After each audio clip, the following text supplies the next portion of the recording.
NORA's Heating Fuel Storage Tanks, Chapter 8, Inspection and Maintenance Procedures.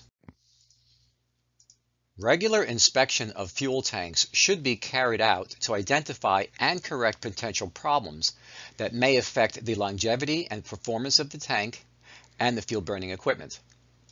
NORA provides suggested inspection procedures for initial inspections, routine inspections, and pre-delivery inspections, as well as general maintenance recommendations. NORA's inspection checklists can be found on the NORA website, noraweb.org, and at the end of this course. NORA recommends that all tanks should be inspected and approved for delivery before the first delivery is made to a new customer or to a new tank. For above-ground storage tanks, an initial exterior inspection provides the opportunity to identify staining or wet spots which may indicate flaws in the shell and the seams, to observe impacts of corrosion on the tank and the piping, and to identify signs of defects with the related components. This may help avoid problems in making deliveries and helps ensure the fill is properly identified and the vent piping is adequate. Inspecting tanks before accepting a new customer also protects your company in those cases where the prospective customer is switching suppliers because their current company has recommended essential equipment upgrades that the customer does not want to have to make. And checking the tank for water should also be included whenever feasible. The tank in the picture is obviously not code compliant, and it poses a serious risk to people and property. The tank should fail an initial inspection and should not be left in service. Inspections of underground storage tanks is generally very limited. In addition to accessible components of the fill and vent piping, inspection of the fuel line piping inside the building is needed. NFPA 31 requires inspection of newly installed above-ground storage tanks. NFPA 31, 2020 version, 7.11.2 reads as follows.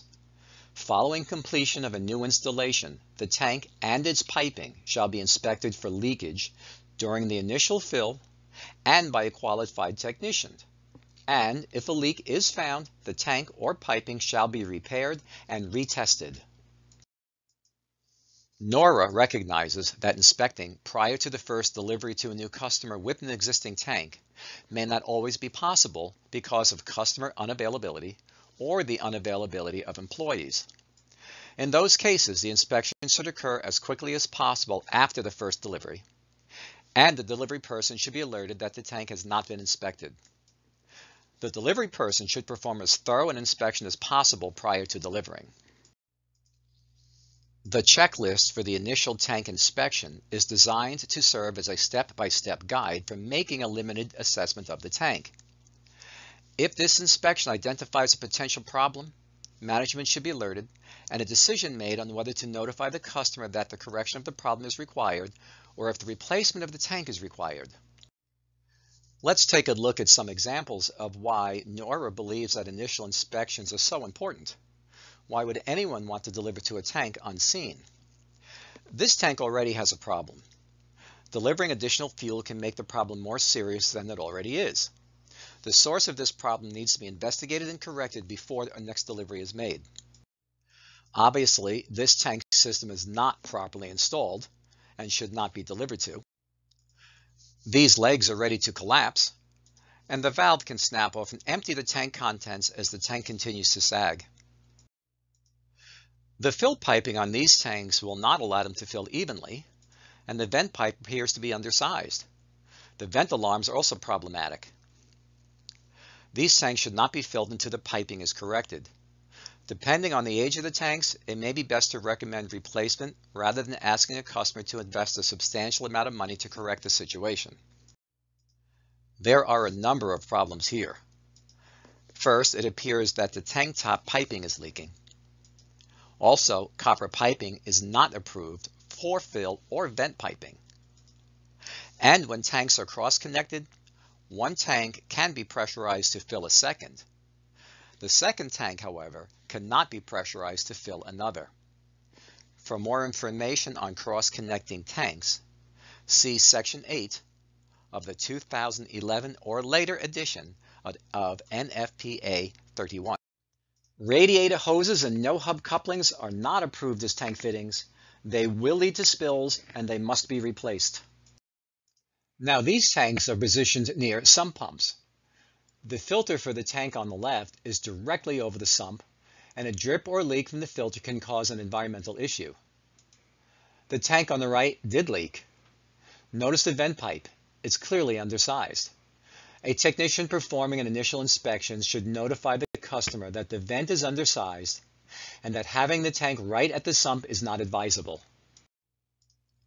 According to Granby Industries tank instructions, above-ground storage tank's legs should be no longer than 12 inches. Longer legs can cause the tank to be unstable.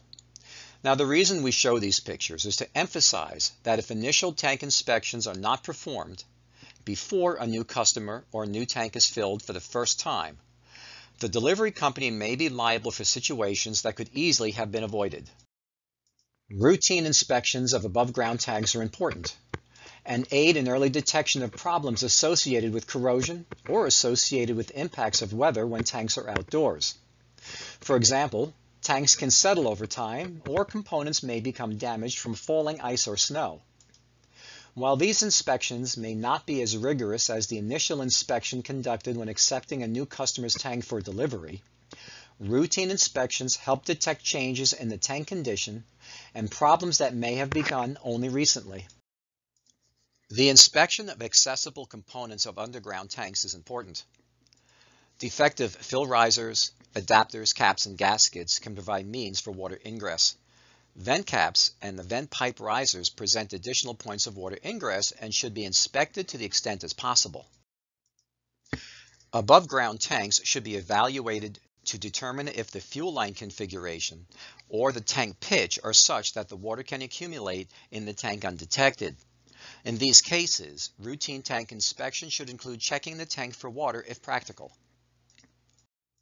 Routine inspections afford the opportunity to find and correct problems with fill pipes, vent pipes and caps, tank legs, fuel lines, tank gauges, tank bottoms, etc.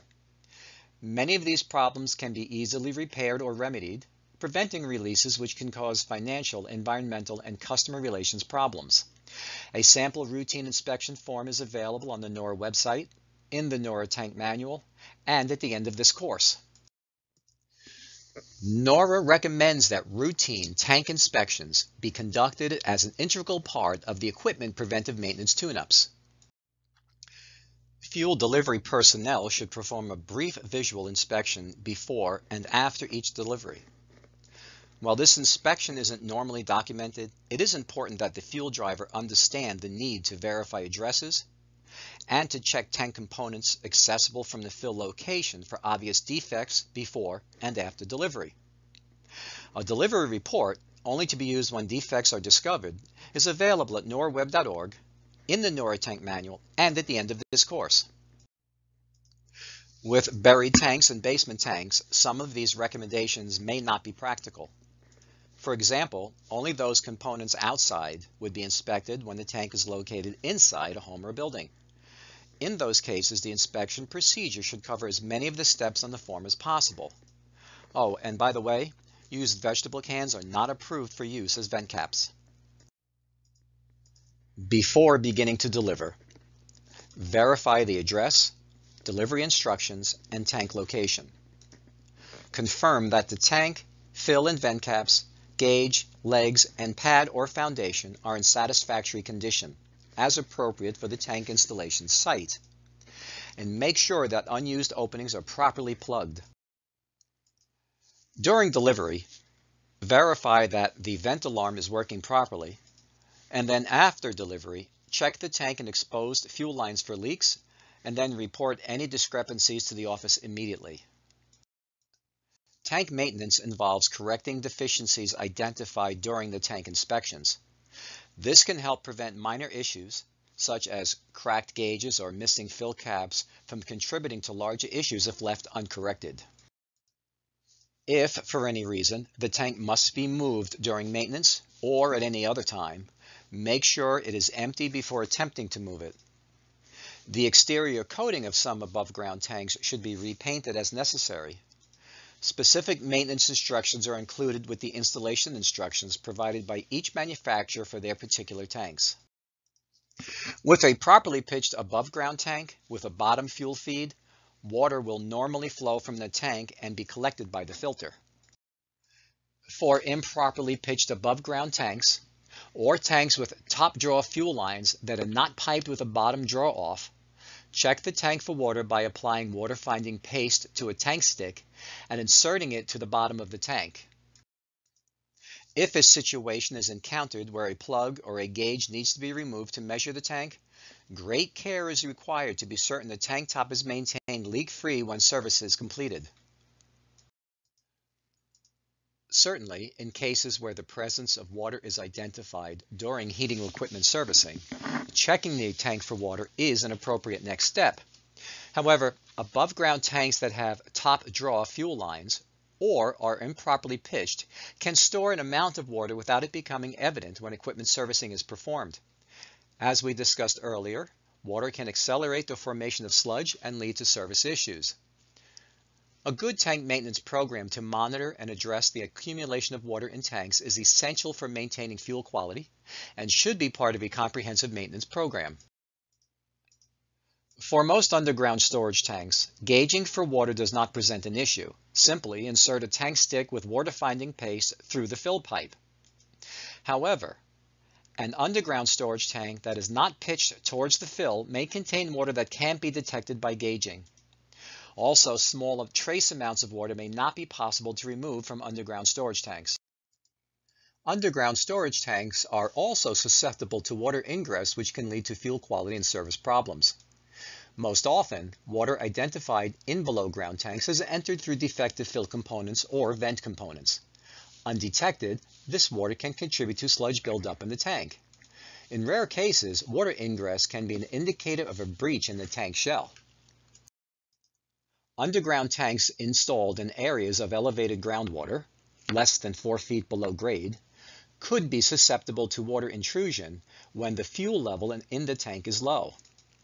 Fuel suppliers should develop a procedure designed to investigate the cause of water ingress for any tank and to monitor for the reoccurrence of water ingress once water has been removed from the tank. Anytime the presence of water is identified in the fuel tank, regardless of location, it is important that the customer is notified.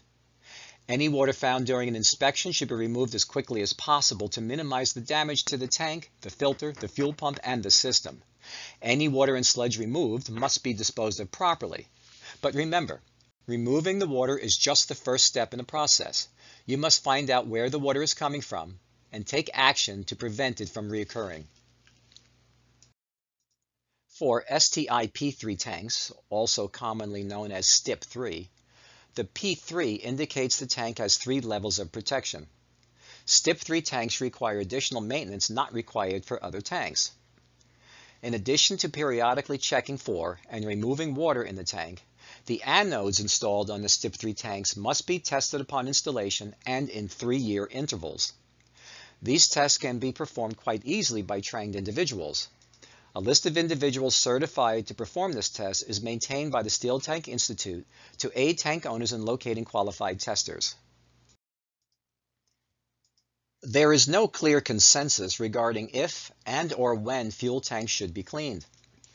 Condensation, sludge, and rust accumulate in tanks and cause serious operational problems, yet the debate continues on the best means to address these problems.